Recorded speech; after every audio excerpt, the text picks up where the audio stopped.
Hola amigos, ¿cómo le va? ¿Cómo están? Bienvenidos a su programa Mundo Contable de Contadores para Contadores. En este día damos gracias a Dios por la oportunidad que nos permite llegar a cada uno de ustedes en sus hogares, en sus vehículos, en su zona de trabajo. De verdad que de todo corazón, gracias por estar siempre ahí, atentos al programa de cada semana. Y de verdad que hoy damos gracias a Dios, hoy tenemos la mesa llena, estamos todos, está Julio, está Rosita, está nuestro invitado y estamos contentos porque gracias a Dios estamos todos hoy para ofrecerle un programa que será del agrado de cada uno de ustedes. Como siempre queremos darle gracias a Dios por este programa y queremos compartirle un texto bíblico que está en el libro de Proverbios, en el capítulo 27, en el texto verso 10, dice así: no abandones a tu amigo ni al amigo de tu padre. No vayas a la casa de tu hermano cuando tengas un problema. Más vale vecino cercano que hermano distante. Ese es el texto bíblico para hoy. Con esto damos gracias a Dios que nos permite estar en este lugar y esperamos que este programa sea del agrado de ustedes y les permita cultivar ese conocimiento que necesitamos nosotros los contadores y por qué no todos aquellos profesionales de la República de Panamá y aquellos que nos escuchan y nos ven a través de Instagram, Mundo Contable 507, en otras latitudes. Dicho esto, le hago el pase a mi compañero Julio Aguirre. Hola, ¿cómo están? Gracias a Dios, un nuevo día. Tenemos la presencia del licenciado Derrick Brian Brown Joseph, quien Rosita nos va a leer su hoja de vida para los propósitos de poder atender el tema del día de hoy, patrimonio familiar tributario. Rosita. Hola, ¿cómo estás? Bueno, yo estaba viendo el nombre y me pareció que era como un gringo. Wow, tengo un gringo aquí en casa, qué bien. El licenciado Derrick Brian Brown Joseph. Yo ya le preguntaba, pero dice que es panameño, así que full panameño. Experiencia: contador público autorizado bilingüe con más de una década de experiencia en contabilidad, auditoría externa, impuestos, planillas, preparación de estados financieros. Inicia su carrera profesional en Arba Contadores en el año 2010, donde trabajó por 11 años. A lo largo de los años ascendió en la empresa hasta llegar al puesto de asociado. Ha trabajado con una variedad de clientes, incluyendo empresas pequeñas y medianas, así como corporaciones multinacionales en diversas industrias. En 2021 tomó la decisión de independizarse y fundar su propia firma de contabilidad, Team Consultants Inc. Educación: 2021, maestría en auditoría forense, Universidad Especializada del Contador Público Autorizado, tesis pendiente. Así que pronto lo va a terminar y nos va a venir a dar una charla. Claro, exacto. Es que eso es lo que está de moda ahorita. Con los diplomados que tenemos con la USMA, ¿verdad? Estamos de moda. 2020, especialización en auditoría, Universidad Especializada del Contador Público Autorizado, Panamá. 2014, licenciatura en contabilidad, Universidad Latinoamericana de la Ciencia y Tecnología, Panamá. A ver por acá, certificaciones, diplomados, especialización en compliance, diplomado en impuestos, finanzas corporativas, big data y business intelligence. Antes que avance, ¿verdad? Ya como usted sabe que el nombre de él es como gringo, pues tenemos los dos libros, ¿verdad? Aquí, uno en español y lo que quiere en inglés también estar aquí. Uno cuesta 20, el otro cuesta 25. Bueno, lo que está en Instagram lo puede ver y lo que está en la emisora lo puede escuchar. Pronto voy a subirlo en las redes sociales. Le paso entonces la palabra al licenciado Julio. Bueno, muchas gracias, Rosita, y nuevamente gracias, Derrick, por estar aquí con nosotros y compartir este tema. Para los propósitos de introducir el tema a nuestros oyentes, ¿qué debemos entender por patrimonio tributario? Bueno, muchísimas gracias por la invitación, licenciados. Patrimonio tributario familiar básicamente es un concepto fiscal, digámoslo así, que te ofrece ciertos beneficios al dueño de un bien inmueble. En este caso es si usted es dueño de una propiedad y usted vive en esa propiedad con su familia, dígase cónyuge o hijos, usted puede registrar su bien inmueble como un patrimonio familiar tributario. Eso es básicamente lo que es. Oye, y eso quiere decir que yo obtendría ciertas ventajas. ¿Cuáles serían esas ventajas que particularmente permitiría esto? La ventaja principalmente es que las tasas de impuesto inmueble son mucho más bajas a las propiedades que no están registradas como patrimonio tributario familiar. Ok. Hay una conceptualización también, se ve en el sistema bancario, que es vivienda principal. Así es. Y también los otros tipos de vivienda, que de ahí vienen los temas de facilidades de crédito. ¿Tiene que ver algo dentro de lo que nos estás mencionando como patrimonio familiar tributario?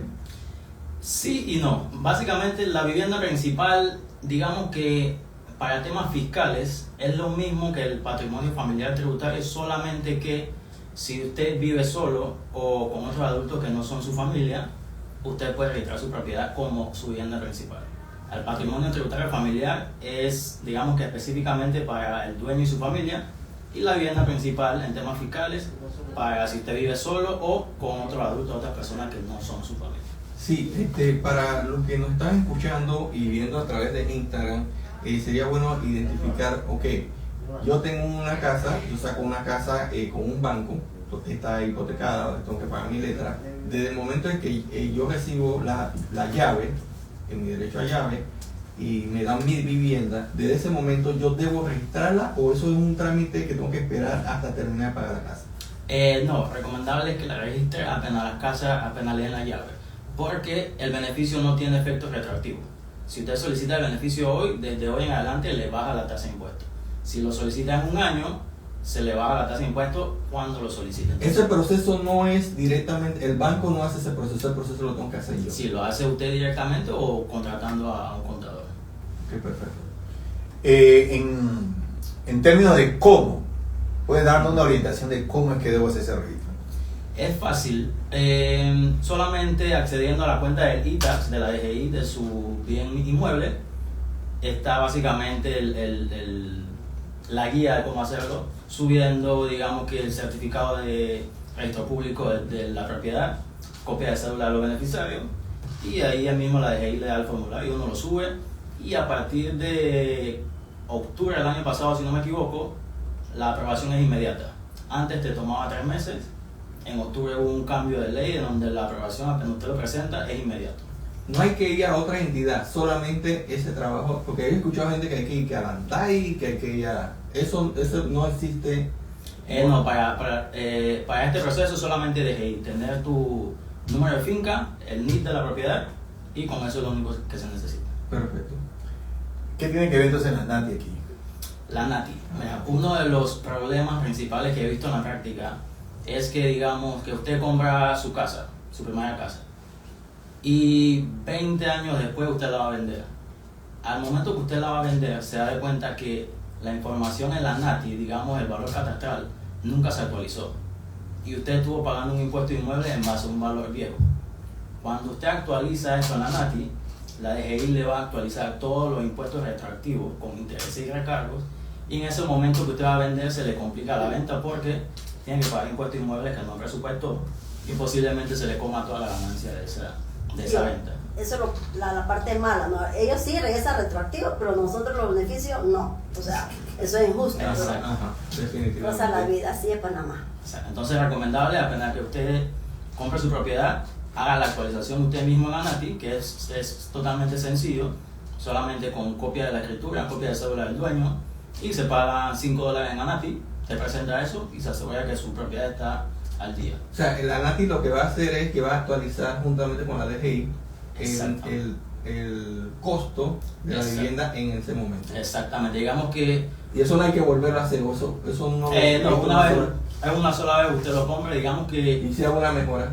si es una mejora, entonces sí hay que hacer el proceso del registro de las mejoras en el registro público. Una vez se mete en el registro público, entonces hay que asegurarse de que está actualizada en la NATI y en la DGI, porque no se puede actualizar una finca directamente en la DGI, tiene que ser por la NATI. Sí, y otra cosa que tener también mucha paciencia, porque mi esposo está en un trámite de la finca, yo creo que tiene más de 20 años y todavía no sale. Así que un poco de paciencia, por favor, porque... Por lo menos 20 años más. Digo, lo que pasa es que si no voy a... Por suerte es una propiedad que resiste. Oye, casualmente la NATI con la DGI en términos de esta información, otro intercambio departamental, ¿qué tanto se da como la exactitud entre lo que es registrar patrimonio familiar tributario y lo que es la actualización del valor de la propiedad. Hay casos en donde es automático. Por ejemplo, en estos días me llegó un cliente y cuando le sacamos el NIT y todo lo demás vimos que ya estaba actualizada la finca. Pero hay otros casos en donde no. Entonces, para, digamos, curarse en salud, es mejor que usted vaya a la NATI y se asegure de eso. Y otra forma de confirmar si está al día o no el valor catastral es con el número de finca y el NIT. Uno entra a la DGI y al ITAX y ahí uno puede ver qué valores tiene la DGI de su propiedad. Ah, ok, ahí se puede ver el valor real de la propiedad. Puedes solicitar el NID a través del ITAX. Exacto. Ok, perfecto. Ahora, lo que mencionas como vivienda principal, pero ya que estamos tocando el tema de lo que son propiedades, si tuviese yo una propiedad que estuviese alquilando, ¿qué consideraciones tengo que tener presente para ello? Excelente pregunta, que eso es algo que pasa, que veo mucho en la práctica, es que personas que alquilan su propiedad no emiten facturas, no guardan la factura de gastos, no llevan su contabilidad o no hacen declaración de renta. Entonces, las obligaciones principales sería, uno, estar al día con su impuesto inmueble, tener un control de la contabilidad, todo lo que se ingresa al tema de alquiler, emitir factura electrónica, que esa es una obligación desde el año pasado, tener todos sus documentos soporte de todos los gastos que tenga de la propiedad y presentar sus declaraciones anuales, ya sea si es persona natural el 15 de marzo o persona jurídica el 31 de marzo. Eso se introduce entonces como otros ingresos para mí. Exactamente. Ok. Ahora, en función de eso, ¿qué pasa si tomo la propiedad y la puedo comercializar? O sea, tipo de tienda o parecido. ¿Qué consideraciones tengo que tener presente? En ese caso, si es una propiedad comercial, contablemente y fiscalmente sería lo mismo, llevar su contabilidad, emitir sus facturas. Solo que en este caso va a depender entonces si su alquiler comercial supera los $36,000 al año. Entonces ahí se incorpora el tema de la obligación de cobrar ITBMS sobre ese alquiler. Sí, quiero hacer un comentario, porque como estamos tocando el tema de alquiler, pero hay gente que, aparte que tiene una propiedad para alquilar, también recibe salario, tiene otro tipo de honorario. La declaración de edad tiene que, o sea, todo. No es que tú vas a reportar nada más el alquiler, porque ya yo pagué mi impuesto con el salario, o sea, todo tiene que ser sumado. Íntegro. Exacto. Exactamente. Oye, por diferencias, en materia de propiedad está la propiedad horizontal y la otra que consideramos como parte de la barrera, pero que también en algunas escrituras se llama propiedad horizontal. De lo que estamos mencionando, ¿qué distinción tenemos que tener presente ahí? El tema de la propiedad horizontal, lo que le decimos PH, es interesante porque de ahí también nace muchísima confusión, ya que en leyes pasadas se le da a los apartamentos bajo la propiedad horizontal ciertas exoneraciones hasta de 20 años. Lo que he visto en la práctica es que muchísima gente confunde y piensa que esa exoneración es sobre todo el valor. Y entonces siempre vienen a nosotros y nos dicen, no, pero me dijeron que la propiedad está exenta por 20 años, ¿por qué tengo que pagar? Y ahí es donde viene la explicación de la exoneración es sobre el valor de las mejoras. El terreno sigue pagando un 1% anual. Entonces ese es el detalle de los PHs. Digamos que los PHs viejos, ya los nuevos, ya con la ley nueva del 2019 Se acomodaron. ya se acomodaron, pero sí, si usted compra un apartamento en un PH que tenía un permiso de construcción, digamos, del 2009, aún le aplican ciertas exoneraciones, pero hay que pagar el 1% sobre el monto del terreno. ¿Y eso sobre la parcela que te toca o hay una consideración que tengo que tener presente?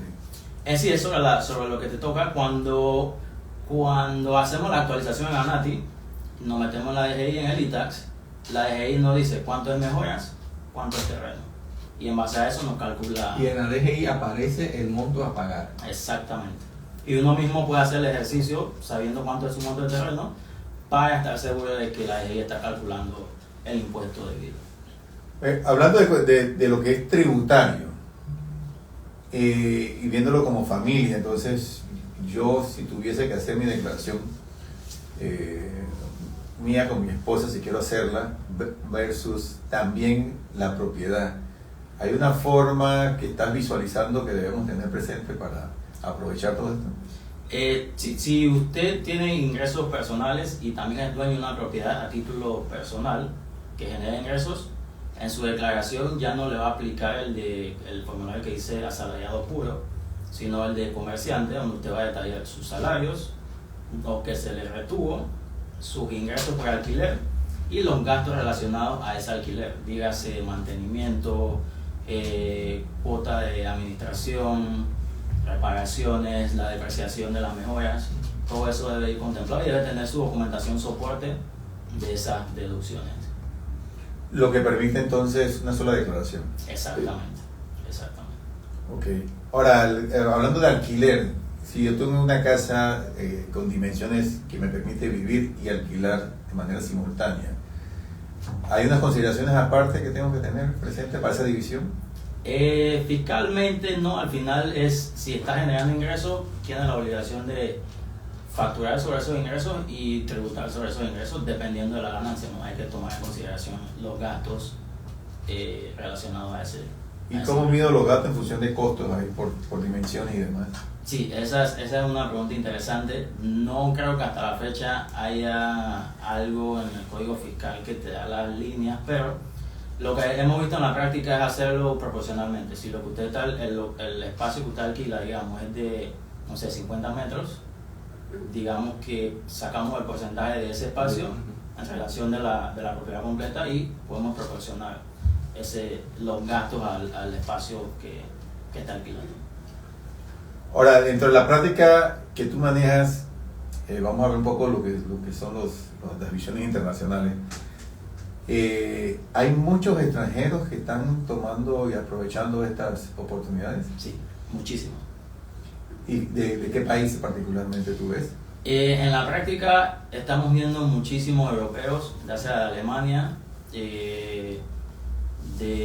hemos visto de Holanda, estadounidenses, canadienses, asiáticos, son los que más han estado llegando a nuestra firma en los últimos años, que están invirtiendo muchísimo en Panamá, pese a situaciones en su país en donde el impuesto es muchísimo alto y prefieren invertir en países donde su dinero le rinda más, ¿no? Entonces, sí, en la práctica se está dando muchísimo que están invirtiendo en Panamá. Y es un tema un poco complejo también porque no entienden sus obligaciones, que ahí es donde entramos nosotros como contadores para poder...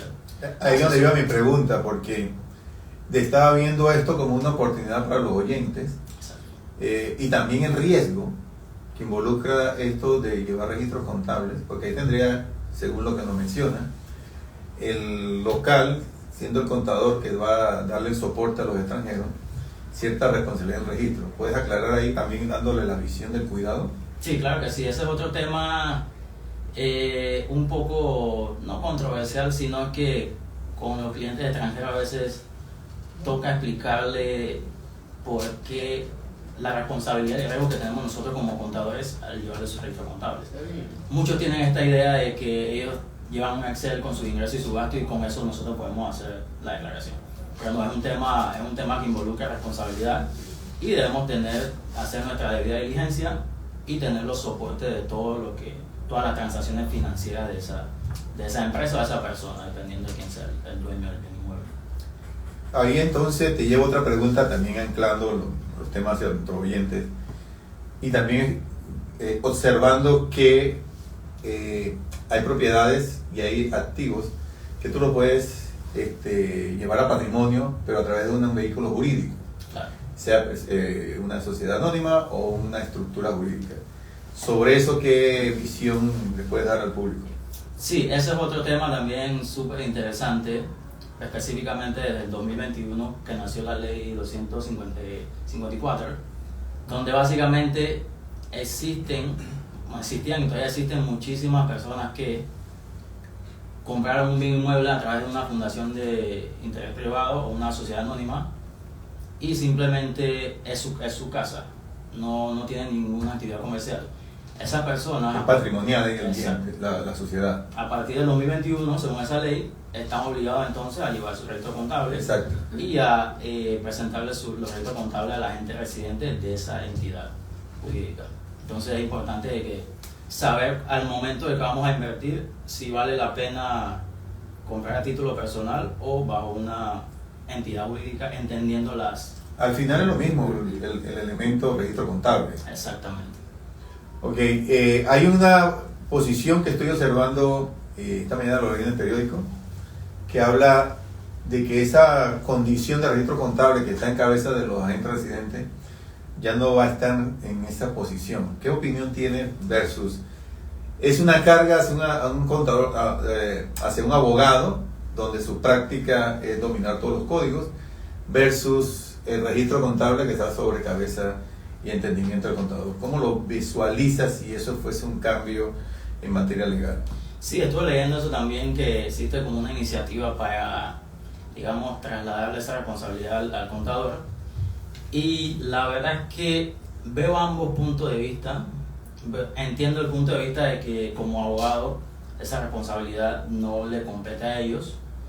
También entiendo el punto de vista de nosotros como contadores de que, bueno, no por el simple hecho de que ellos no lo quieran hacer nos toca a nosotros, sino debe haber una especie de discusión, una especie de acuerdo, y también en donde el cliente pueda entender esa responsabilidad que tenemos nosotros, porque la lucha que tenemos constante es explicarle al cliente por qué, sabe que esto no es solo algo de papel, esto es algo que conlleva bastante responsabilidad y riesgo dependiendo de la actividad del cliente. Pero sí, entiendo ambas partes y creo que antes de pasarnos la papa caliente debe haber un tipo de discusión, un tipo de llegar a un término medio, ¿no? Eso quiere decir que esto que estamos conversando ahora de patrimonio familiar, tributario, es parte de lo que es una práctica en la materia nuestra y también para la parte que abarca la ley que mencionas, que obliga al registro contable. O sea que, y manejando extranjeros. Que el mensaje que siempre le mandamos a nuestros amigos oyentes es: cuidado de estar atendiendo extranjeros, porque la ley ya está en una posición en donde te puede ser comprometedora, ¿no? Claro. Ok, ¿qué palabras de aporte final le podrías dar a los estudiantes que también son oyentes nuestros y que en materia tributaria pudiesen tener aquí una visión de negocios?